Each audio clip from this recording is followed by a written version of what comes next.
जय माता दी। नमस्कार दोस्तों, स्वागत है आप सभी का हमारे YouTube चैनल लक्ष्मी शर्मा की कहानियां पर। प्रेम से बोलिए सिया रामचंद्र की जय। प्रिय भक्तगणों, आज आप सभी श्रवण करेंगे विवाह पंचमी की व्रत कथा। विवाह पंचमी के दिन प्रभु श्री राम और माता सीता का विवाह हुआ था। धर्म ग्रंथों में उल्लेख है कि त्रेता युग में मार्गशीर्ष माह में शुक्ला पक्ष की पंचमी तिथि को ही भगवान राम और माता सीता का विवाह हुआ था। इस साल विवाह पंचमी 17 दिसंबर 2023 को मनाई जाएगी। विवाह पंचमी के दिन कथा पढ़ने, सुनने व सुनाने से वैवाहिक जीवन सुखमय होता है। राम राजा दशरथ के घर पैदा हुए थे और सीता माता राजा जनक की पुत्री थी। मान्यता है कि सीता का जन्म धरती से हुआ था। राजा जनक हल चला रहे थे। उस समय उन्हें एक नन्ही सी बच्ची मिली थी जिसका नाम उन्होंने सीता रखा था। सीता जी को जनक नंदिनी के नाम से भी पुकारा जाता है। एक बार की बात है कि सीता ने शिव जी का धनुष उठा लिया था, जिसे परशुराम के अतिरिक्त और कोई नहीं उठा पाता था। राजा जनक ने यह निर्णय लिया कि जो भी शिव का धनुष उठा पाएगा, सीता का विवाह उसी से होगा। सीता के स्वयंवर के लिए घोषणाएं कर दी गई। स्वयंवर में भगवान राम और लक्ष्मण ने भी प्रतिभाग लिया। वहां पर कई और राजकुमार भी आए हुए थे, पर कोई भी शिव जी के धनुष को उठा नहीं सका। राजा जनक हताश हो गए और उन्होंने कहा कि क्या कोई भी मेरी पुत्री की योग्य नहीं। तब महर्षि वशिष्ठ ने भगवान राम को शिव जी के धनुष की पर्यंचा चढ़ाने को कहा। गुरु की आज्ञा पालन करते हुए भगवान राम शिव जी के धनुष की पर्यंचा चढ़ाने लगे और धनुष टूट गया। इस प्रकार सीता जी का विवाह राम से हुआ। भारतीय समाज में राम और सीता को आदर्श दाम्पत्य का उदाहरण समझा जाता है। राम सीता का जीवन प्रेम, आदर्श, समर्पण और मूल्यों को प्रदर्शित करता है। विवाह पंचमी के दिन राम और सीता का विवाह हुआ था। इसके बावजूद भारत के कई स्थानों में इस दिन विवाह नहीं किए जाते। नेपाल और मैथिली लांचल में भी इस दिन विवाह नहीं किया जाता। कुछ लोग राम और सीता के विवाह को एक दुखद विवाह मानते हैं। राम और सीता को विवाह के बाद बहुत से कष्ट को उठाना पड़ा था। राम को दशरथ ने 14 वर्ष का वनवास दे दिया था। जब सीता माता गर्भवती हुई तो राम ने उनको त्याग दिया था। दोनों का जीवन बहुत कष्ट से भरा हुआ था। इसलिए भारत के कई हिस्सों में विवाह पंचमी के दिन विवाह नहीं किया जाता है। प्रेम से बोलिए सिया रामचंद्र की जय। श्रवण करें मार्गशीर्ष माह में श्री पंचमी व्रत कथा। एक बार राजा युधिष्ठिर जी श्री कृष्ण से पूछते हैं, भगवान, तीनों लोकों में लक्ष्मी दुर्लभ है, लेकिन व्रत, होम, तप, जप, नमस्कार आदि किस कर्म के करने से स्थिर लक्ष्मी प्राप्त होती है? भगवान, आप सब कुछ जानने वाले हैं, इसलिए कृपा कर इसका वर्णन करें। भगवान श्री कृष्ण कहते हैं, महाराज, कहा गया है कि प्राचीन काल में भृगु मुनि की ख्याति नामक स्त्री से लक्ष्मी जी का अभिभार्य हुआ है। भृगु जी ने विष्णु जी के साथ लक्ष्मी जी का विवाह कर दिया था।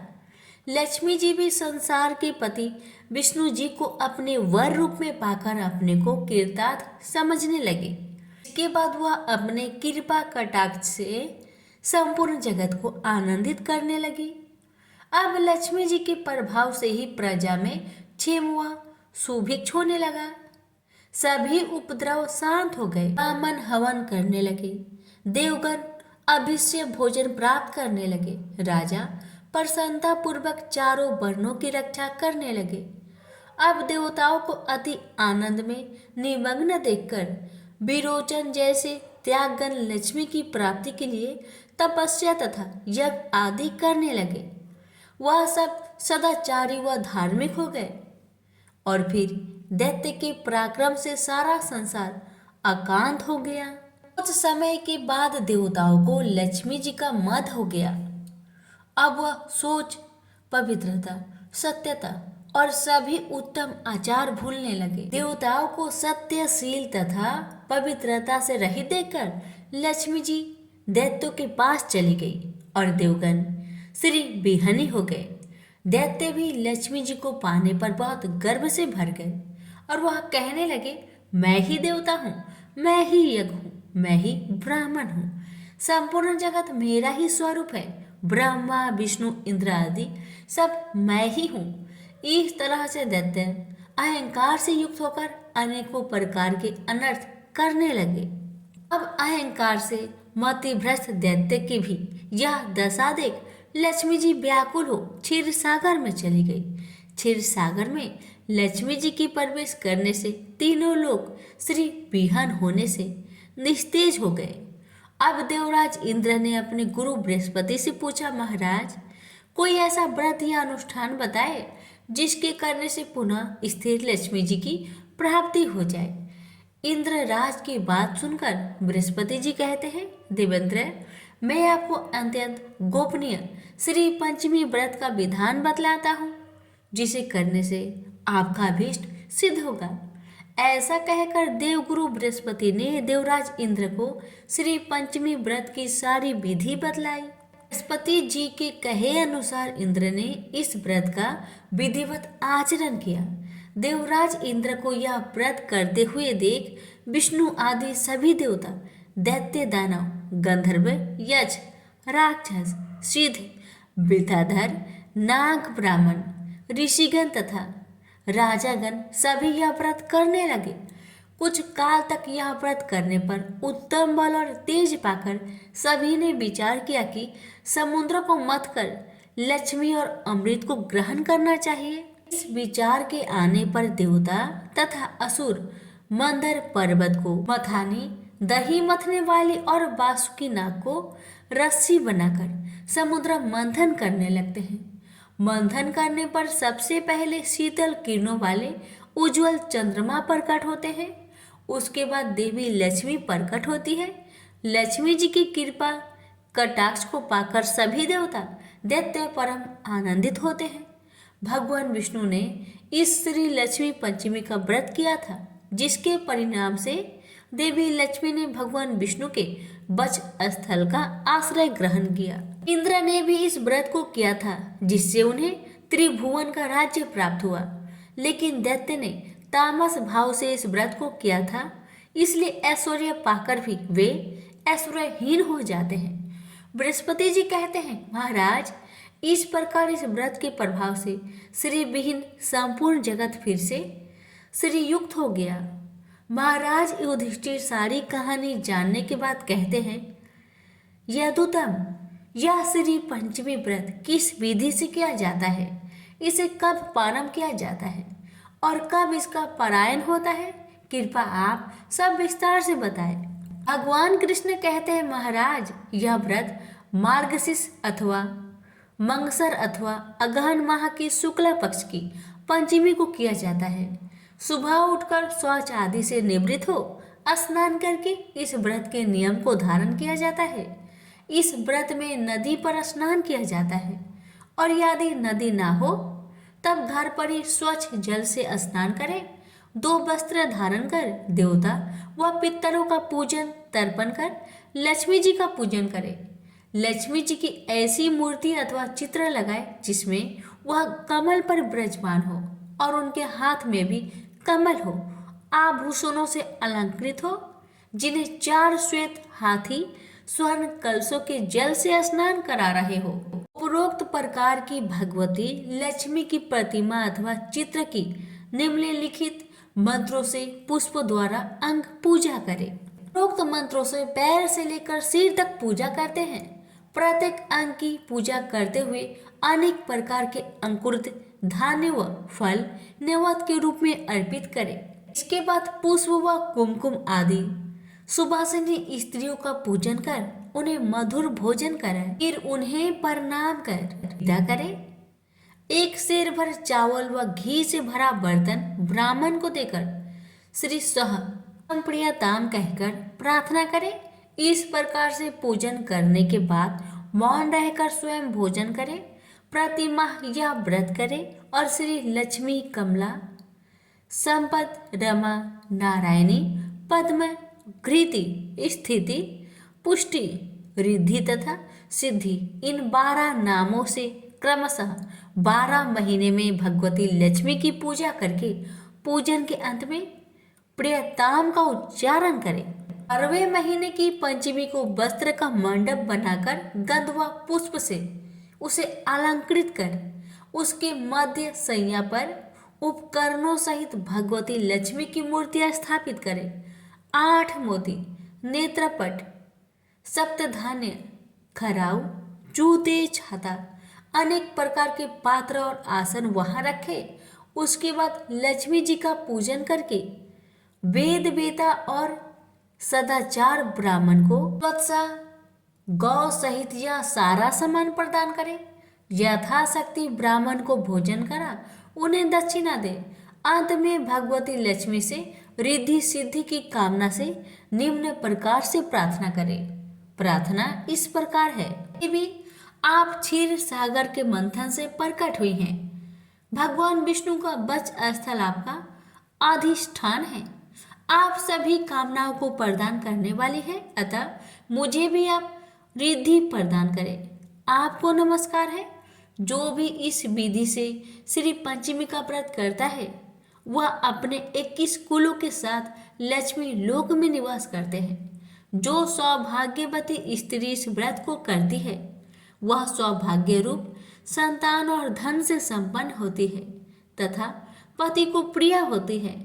लक्ष्मी जी के नाम इस प्रकार है, लक्ष्मी, श्री, कमला, विद्या, माता, विष्णुप्रिया, सती, पद्महस्ता, पद्माक्षी, पद्मसुंदरी, भूतेश्वरी, नित्या, सत्या, सर्वज्ञता, शुभा, विष्णुपत्नी, महादेवी, चिरोदतनया, क्षीर सागर की कन्या, रमा, अंतलोक नाभि, अंत लोगों की उत्पत्ति का केंद्र स्थल, भूशिला, सर्व सुखप्रदा, रुक्मणी, सर्व वेदवती, सरस्वती, गौरी, शांति, स्वाहा, स्वाधा, रति, नारायण वरारोहा यानी श्री विष्णु की सुंदर पत्नी तथा विष्णु नित्यानुपायिनी जो सदा श्री विष्णु के समीप रहती है।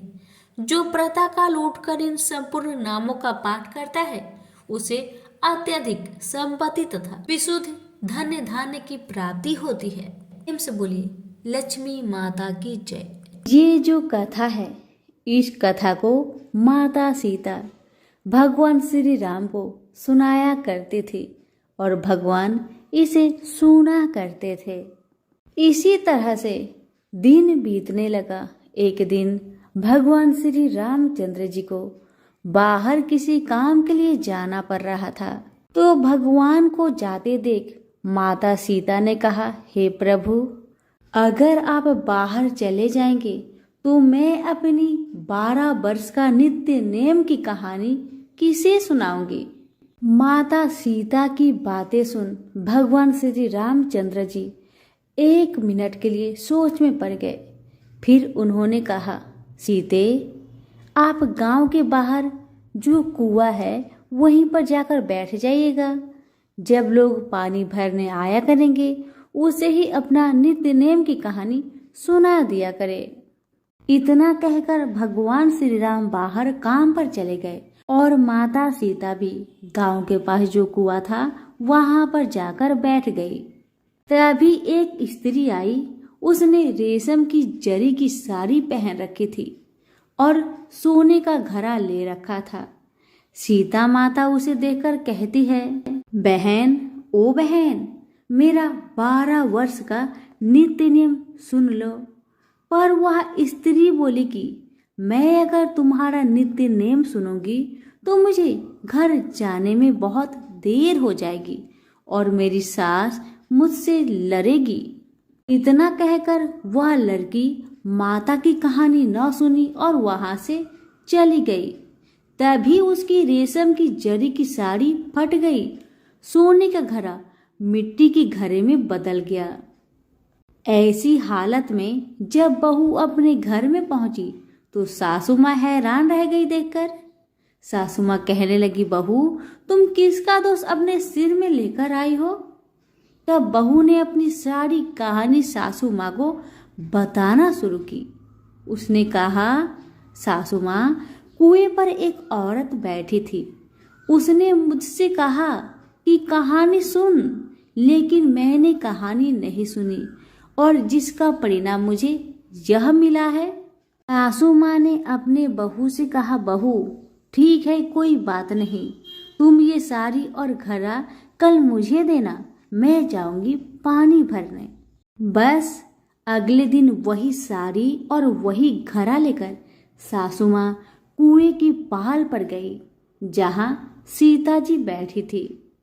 सास को वही माता बैठी मिली तो माता सीता ने कहा, बहन मेरी नित्य नेम की कहानी सुन लीजिए। तब सासू माँ बोली, हाँ बहन, क्यों नहीं, मैं तो आपकी कहानी एक बार नहीं 5 बार सुन लूंगी। अब माता सीता ने अपनी कहानी शुरू किया। सासू माँ हाथ जोड़ के बैठ गई। राम आए, लक्ष्मण आए, देश के पुजारी आए, नित्य नेम का नेम लाए, आओ राम बैठो राम। तभी रसोई जियो राम, माखन मिश्री खाओ राम, दूध बतासा पियो राम, सूत के पल का मोठो राम, साल दुसाला पोठो राम, साल दुसाला ओढ़ो राम, जब बोलू जब राम ही राम, राम सवारे सबके काम, खाली घर भंडार भरेंगे, सबका बेड़ा पार करेंगे। श्री राम जय राम जय जय राम। सीता माता की कहानी समाप्त हुआ तो सासू माँ बोली, बहन आपकी कहानी तो मुझे बहुत अच्छी लगी। कहानी सुनकर सास घर चली गई। उसकी साड़ी फिर से रेशम की जरी बन गई। मिट्टी का घड़ा फिर सोने के घड़े में बदल गया। जब सासू माँ घर पहुंची तो बहू कहने लगी, सासू माँ आपने ये सब कैसे किया? तब सासू माँ ने कहा, बहू तू तो दोष लगा कर आई थी और मैं दोष को उतार कर आ रही हूँ। बहू ने फिर पूछा कि वह कुएं वाले स्त्री कौन थी सासू माँ? तब सासू माँ बोली, वे तो सीता माता थी। और तुम नहीं जानती बहू, सीता माता पुराने से नया कर देती है, खाली घर में अन्न धन का भंडार भर देती है, वह लक्ष्मी की वास घर में कर देती है, आदमी की जो भी इच्छा हो उसे पूरा कर देती है। सासू माँ के बातें सुन बहू बोली कि ऐसी कहानी मुझे भी सुना दो सासू माँ। सासू माँ बोली, ठीक है बहू, तुम भी सुनो। अब सासू माँ ने कहानी शुरू कर दिया। मेरे साथ साथ आप भी जरूर बोलिएगा। राम आए, लक्ष्मण आए, देश के पुजारी आए, नित्य नेम का नेम लाए, आओ राम बैठो राम। तभी रसोई जियो राम, माखन मिश्री खाओ राम, दूध बतासा पियो राम, सूत के पल का मोठो राम, साल दुसाला पोठो राम, साल दुसाला ओढ़ो राम, जब बोलू जब राम ही राम, राम सवारे सबके काम, खाली घर भंडार भरेंगे, सबका बेड़ा पार करेंगे। श्री राम जय जय राम। कहानी सुनकर बहू बोली कि सासू माँ कहानी तो बहुत अच्छी है। सास ने कहा कि ठीक है, इस कहानी को रोज कहा करेंगे। अब सास बहू रोज सवेरे उठती, नहाती धोती और पूजा करने के बाद नित्य नेम की सीता की कहानी कहती। एक दिन उनके यहाँ एक पड़ोस की औरत आई और बोली कि बहन जरा सी आँच देना तो वह बोली कि आज तो अभी हमने नहीं जलाई है। पड़ोसन ने कहा कि तुम सुबह 4 बजे से उठकर क्या कर रही हो? तब उन्होंने कहा कि सुबह उठकर हम पूजा करते हैं और फिर सीता माता की नित्य नेम की कहानी कहते हैं। पड़ोसन ने उनकी बात सुनकर फिर कहा कि सीता माता की कहानी कहने से तुम्हें क्या मिला? वो बोली कि इनकी कहानी कहने से घर में भंडार भर जाते हैं, सारे काम सिद्ध होते हैं, मन की इच्छा भी पूरी होती है। पड़ोसन कहती है कि बहन, ऐसी कहानी तो मुझे भी सुना दो फिर। वह बोली ठीक है, तुम भी यह कहानी सुन लो। राम आए लक्ष्मण आए, देश के पुजारी आए, नित्य नेम का नेम लाए, आओ राम बैठो राम। जब सारी कहानी सुनानी खत्म हुई तो पड़ोसन कहने लगी, बहन कहानी तो मुझे बहुत अच्छा लगा, सुनकर मेरा मन प्रसन्न हो उठा। अब वह पड़ोसन भी नित्य नेम सीता माता की कहानी कहने लगी। कहानी कहने से सीता माता ने पड़ोसन के घर में भी भंडार भर दिए। अब तो पूरे मोहल्ले में नित्य नेम की कथा सभी करने लगे और माता सीता की कृपा से सभी की मनोकामना पूरी होने लगी। हे सीता माता, जैसे आपने उनके भंडार भरे, वैसे ही आप हमारे भी भंडार भरना, कहानी सुनने वाले के भी और कहने वालों के भी, हुक्कारे भरने वालों के भी, सभी पर अपनी कृपा बनाए रखिए। तो प्रेम से बोलिए सिया रामचंद्र की जय। राम लक्ष्मण की कहानी। भगवान श्री राम, लक्ष्मण और सीता जी पिता दशरथ जी की आज्ञा से वनवास जाने लगे। रास्ते में सभी तीर्थ गंगा, यमुना, गोमती नदियों में प्रीत तर्पण कर वन में कंदमूल फल फूल खाते हुए वन में अपना समय व्यतीत करने लगे। एकम के दिन लक्ष्मण जी ने राम जी की आज्ञा से फल फूल लाकर माँ सीता को दे दिए। तब माँ सीता ने 4 पतल परोसी। तब लक्ष्मण जी ने पूछा, भाभी माँ, हम 3 हैं, फिर 4 में क्यों परोसा? तब माँ सीता बोली, 1 पत्तल गाय माता के लिए है। राम जी लक्ष्मण जी गाय माता को पतल परोस दी। तब राम जी ने पूछा, सीता जी आपने खाना शुरू क्यों नहीं किया? तब सीता माँ बोली, मेरे तो राम कथा सुनाने का नियम है, राम कथा सुनाने के बाद ही मैं फल ग्रहण करूंगी। तब राम जी बोले, मुझे कथा सुना दो। लक्ष्मण जी बोले, मुझे सुना दो। तब माँ सीता बोली, औरत की बात औरत सुने तो ठीक है, आप तो मेरे पति हो और आप मेरे देवर हो, मैं आपसे कैसे कहूँ? तब लक्ष्मण जी ने सोचा, इस जंगल में कौन औरत मिलेगी? तब लक्ष्मण जी ने अपनी माया से एक नगरी का निर्माण किया। उस नगरी में सब सुख सुविधाएं से युक्त थी। उस नगरी में सब चीजें सोने की थी, इसलिए नगरी का नाम सोन नगरी रखा। सभी नगर वासियों को घमंड हो गया। उस नगरी में कोई गरीब नहीं था। जब सीता जी कुएं पर पानी लेने गई और पनिहारिनों से राम राम किया तो कोई नहीं बोली। थोड़ी देर में एक छोटी कन्या आई। सीता जी ने उससे राम राम बोली और कहा कि बाई राम कथा सुनेगी। तब वह बोली, मेरे तो घर पर काम है। सीता जी ने कहा, मेरे पति राम और देवर लक्ष्मण भूखे हैं। तब लड़की बोली, मेरी माँ मेरा इंतजार कर रही है। वह लड़की वहां से जाने लगी। तब माँ सीता के क्रोध से सारी नगरी साधारण हो गई। जब लड़की घर आई तो माँ बोली, बाई ये क्या हुआ?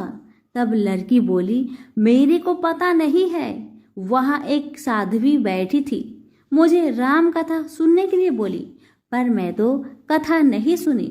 यदि उसने कुछ किया हो तो पता नहीं।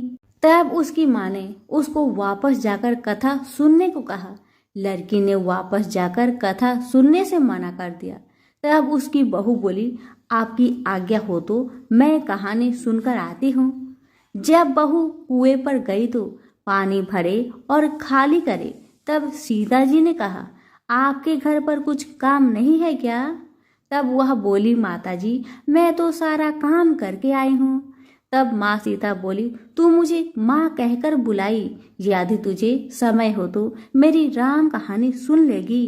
तब वह बोली, माताजी कहानी सुनाओ, मैं प्रेम से कहानी सुनूंगी।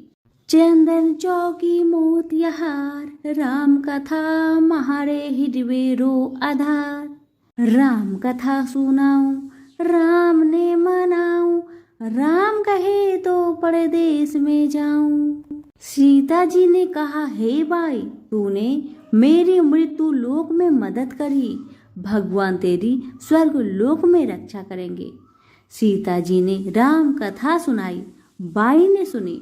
आओ राम बैठो राम, जल भर झाड़ी लाई राम, केलारी दातुन लाई राम, ठंडा जल भर लाई राम, संपाडो पधारवो राम, झगलैया टोपी लाई राम, करा किंगली लाई राम, स्वर्ण सिंहासन लाई राम, तापर आप बिराजो राम, झालर तिकरा लाई राम, शंख ध्वनि गरनाऊ राम, हिडवे हीरा शोभे राम, निरखता मन मोहे राम, चरण शरण में आई राम, शरण आपड़ी ले लियो राम, माखन मिश्री लाई राम, माखन मिश्री आरोगो राम, दूध भर कटोरी लाई राम, मेवा चिरंजीवी परोसु राम, खाती मीठी चाखा राम, चरखो फरखो आरोखो राम, रुच रुच भोग लगाऊ राम,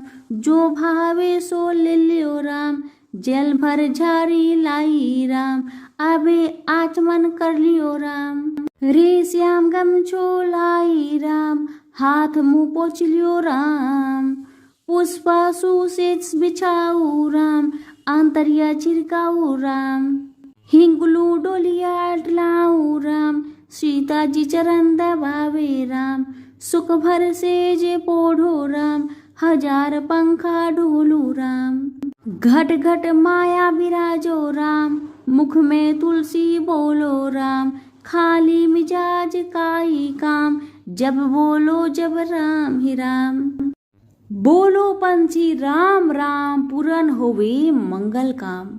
राम कथा पूर्ण हुई तो सीता जी ने कहा, हे भाई, तूने मेरी राम कथा सुनी, मेरी सहायता की, राम जी लक्ष्मण को जिमाया है, भगवान तेरे भी रक्षा करेंगे, तुझे स्वर्ग का सुख मिलेगा। सीता माता ने उपहार स्वरूप अपने गले का हार दे दिया। जब वह घर गई तो उसके मटका सब सोने के हो गए। सासू जी ने कहा, ये सब तू कहाँ से लाई? बहू ने कहा, मैं माँ सीता से राम कथा सुनी, ये इसी का फल है। सासू जी ने कहा, प्रतिदिन राम कथा सुनाना। बाई को राम कथा सुनते बहुत दिन हो गए। तब उसने माँ सीता से पूछा, इसका उद्धापन विधि बतलाओ। तब सीता जी ने कहा, 7 लड्डू लाना, 1 नारियल लाना, उसके 7 भाग करना, 1 भाग मंदिर में चढ़ाना, जिससे मंदिर बनवाने जितना फल होता है, 1 भाग सरोवर के किनारे गाड़ देना, जिससे सरोवर खुदवाने जितना फल होता है, 1 भाग भगवत गीता पर चढ़ाना, जिससे भगवत गीता पाठ करवाने जितना फल होगा, 1 भाग तुलसी माता पर चढ़ाना, जिससे तुलसी विवाह जितना फल होगा, 1 भाग कंवारी कन्या को दे देना, जिससे कन्या विवाह जितना फल होगा, 1 भाग सूरज भगवान को चढ़ाना, जिससे 33 करोड़ देवी देवता को भोग लगाने जितना फल होगा। अब उसने विधि पूर्वक उद्धापन कर दिया। माता सीता के पास आई, माता मैंने तो विधि पूर्वक उद्धापन कर दिया, अब 7 दिन बाद बैकुंठ से विमान आएगा। 7 दिन पूरे हुए, विमान आया तो बहू ने कहा, सासू जी स्वर्ग से विमान आया है। तब सासू जी ने कहा, बहू तेरे ससुर जी को व मेरे को भी ले चल, तेरे माता पिता को भी ले चल, सारे कुटुंब परिवार को ले चल, अड़ोसी पड़ोसी को ले चल। बहू ने सबको बैठा लिया, पर विमान खाली था।